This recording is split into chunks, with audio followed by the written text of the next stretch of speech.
In today's video, I'm going to show you how to create custom taxonomies in WordPress. This is a great way to organize your content better, whether you're running a blog, an online store, or a portfolio website. To get started, log into your WordPress dashboard. From the left side menu, open the plugins section and choose Add New. In the search bar, type Custom Post Type UI. This is a popular and beginner-friendly plugin that makes creating taxonomies very easy. Once you find it, click Install Now and then Activate. After activation, you'll notice a new menu option called CPT UI in your dashboard.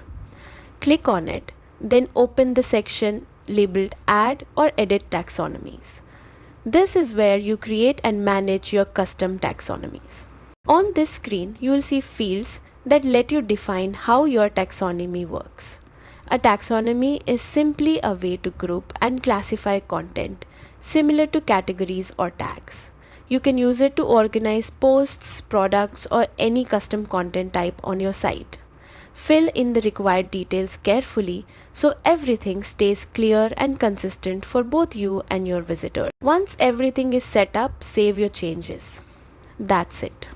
You've successfully created a custom taxonomy and taken a big step toward better content organization in WordPress. Thanks for watching and happy blogging!